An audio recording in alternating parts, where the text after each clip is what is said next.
Tasikmalaya, sebuah daerah di Priangan Timur, Jawa Barat, sering disebut sebagai kota santri. Julukan ini tentunya bukan tanpa alasan.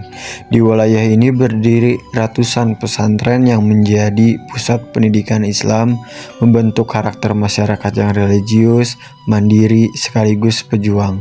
Namun, Tasikmalaya tidak hanya dikenal karena pesantrennya. Daerah ini juga menyimpan sejarah panjang perjuangan melawan penjajah, perkembangan ekonomi berbasis kerajinan, hingga tradisi budaya yang unik. Dalam video ini, mari kita menelusuri jejak sejarah lokal Tasikmalaya.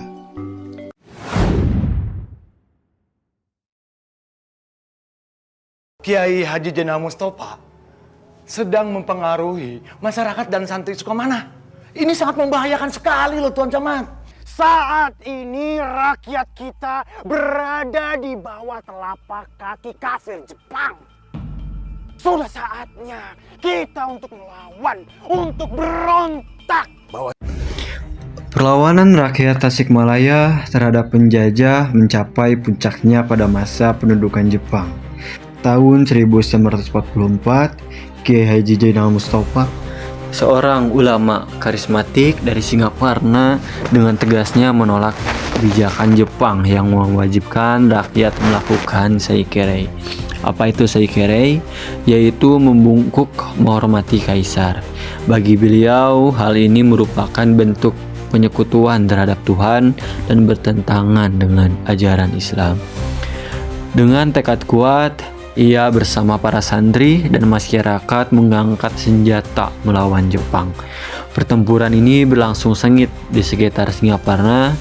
Walaupun jumlah pasukan rakyat kalah jauh, semangat mereka tak pernah surut.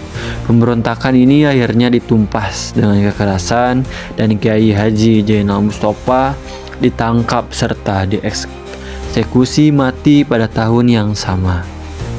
Namun perjuangannya tidaklah sia-sia karena ia dikenang sebagai pahlawan nasional dan juga simbol keteguhan iman masyarakat Tasikmalaya pada saat itu. Tidak berhenti di situ, setelah proklamasi 17 Agustus 1945, rakyat Tasikmalaya kembali bangkit. Santri, ulama, dan pemuda membentuk laskar-laskar rakyat untuk mempertahankan kemerdekaan. Mereka menghadapi pasukan Belanda yang ingin kembali berkuasa di Jawa Barat. Pertempuran demi pertempuran mewarnai daerah Priangan Timur, dan tentunya banyak pejuang Tasikmalaya yang rela gugur demi tegaknya Republik Indonesia.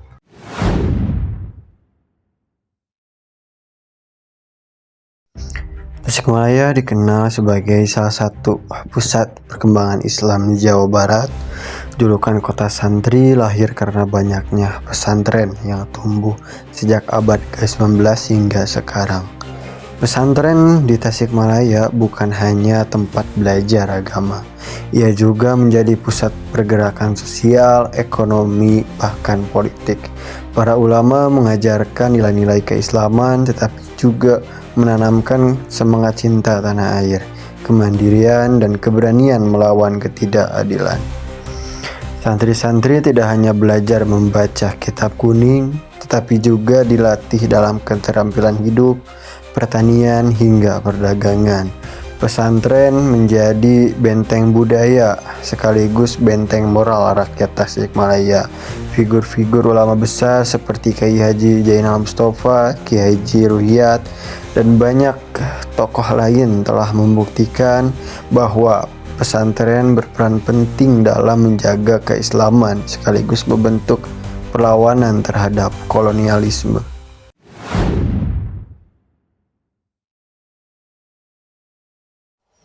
Selain perlawanan dan pesantren, Tasikmalaya juga dikenal karena kekayaan sektor ekonominya, terutama sektor kerajinan.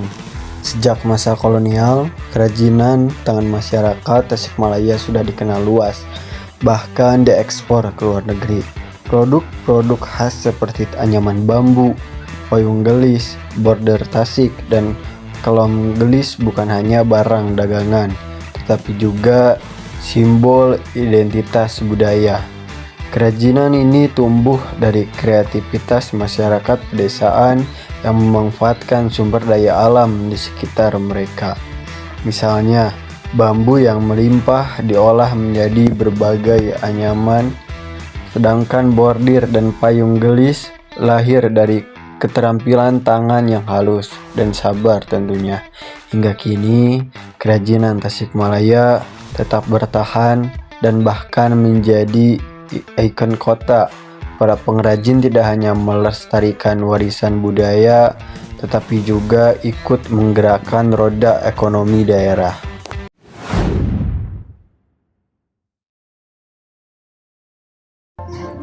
Tasikmalaya juga memiliki kekayaan budaya yang luar biasa. Seni pertunjukan tradisional seperti ronggeng gunung, wayang golek, dan terbang gembrung menjadi hiburan rakyat sekaligus sarana dakwah. Di pedesaan masih sering dijumpai upacara adat yang kental dengan nuansa Islam, misalnya syukuran panen, tahlilan, ataupun tradisi haul ulama. Budaya Tasikmalaya adalah perpaduan antara kearifan lokal Sunda dan nilai-nilai Islam yang menyatu dalam kehidupan sehari-hari masyarakatnya.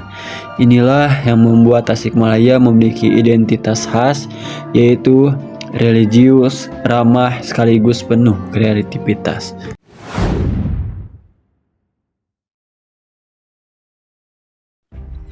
Setelah proklamasi kemerdekaan pada 17 Agustus 1945, Tasikmalaya segera menjadi salah satu daerah penting dalam mempertahankan kedaulatan Republik Indonesia.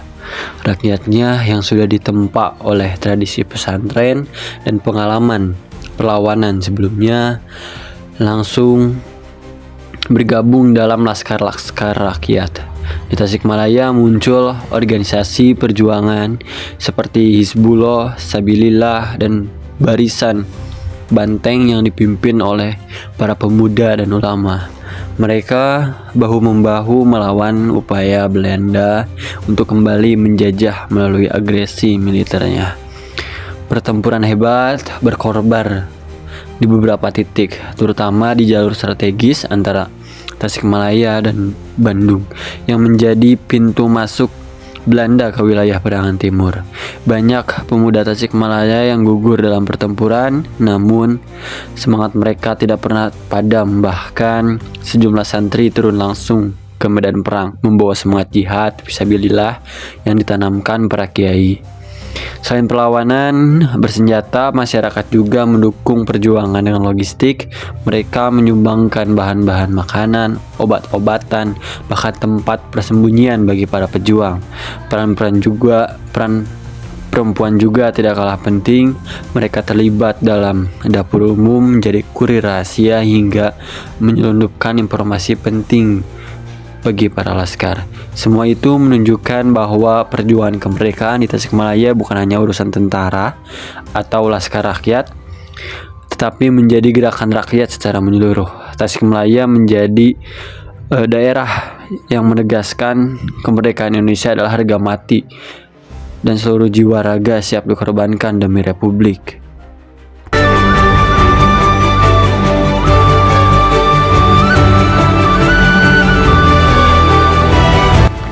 Sejarah lokal Tasikmalaya bukanlah kisah kecil, ia adalah bagian penting dari perjalanan bangsa Indonesia, dari perlawanan rakyat, kejayaan pesantren, kerajinan rakyat, hingga tradisi budaya. Semua menyatu membentuk identitas Tasikmalaya sebagai kota santri, kota budaya, dan kota perjuangan. Sejarah ini mengingatkan kita bahwa perjuangan tidak selalu dengan senjata, tetapi juga dengan ilmu, karya, dan budaya. Inilah Tasikmalaya, sejarah yang hidup dalam jiwa bangsa.